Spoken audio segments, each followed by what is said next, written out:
Fotopointi ajaveeb on Fotokina 2014 foto- ja videomessil ja me oleme Metsi väljapaneku juures ja Metsil on tegelikult üsna mitu uut toodet.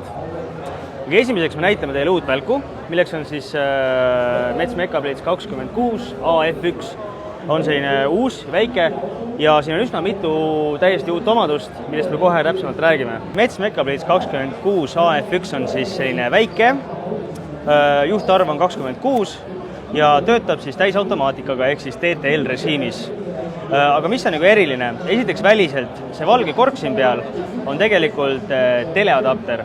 Ehk siis kui me paneme selle peale, siis me saame, ta koondab valgusvoo, nii et me saame pildistada kaugel olevaid asju välkklambiga. Kui me selle siit ära võtame, siis on tavaline välk. Aga see ei ole kõik, sellepärast et siin sees on tegelikult, nii nagu välkudel ikka, lainurk hajuti, mis on siis 24 mm pealt pildistamiseks. Ehk siis 3 varianti on lainurk, on tele ja on siis tavaline. Välgu teisel küljel on meil 3 nuppu. TTL režiim, nagu ikka, täisautomaatne, paneme kaamera peale ja kaamera ja välk juhivad, siis üksteist suhtlevad.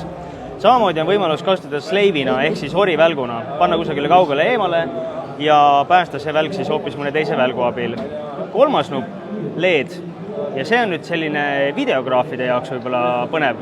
Kui me lülitame selle sisse, lülitatakse välk välja ja käima pannakse LED-tuluke siin all. Ja seda LED on tegelikult isegi kahes režiimis, on tugevam ja on natukene nõrgem. Ehk siis on võimalus seda LED-i tugevust ka natukene reguleerida. Vajutades jälle TTL-i peale, lülitatakse LED välja ja nüüd on välklamp töö valmis.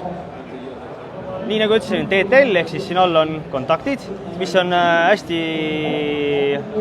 rõõmustav.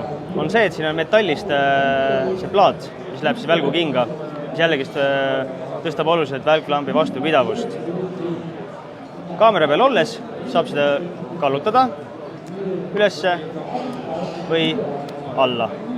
Päris taga on meil sisse välja lülitamise nupp ja töötab ta siis 2-3 patarei või aku pealt, mis käivad siit alt. Ja nagu ikka Metsul kombeks, on ka sellel välgul USB-ühendus ja see on siis tarkvara uuendamiseks. Ehk siis kui kaameral tuleb uus tarkvara, siis saab ka välkklambil tarkvara uuendada. Ja see on siis lukustusnupp, et siis välkklampi kaamera pealt eemaldada.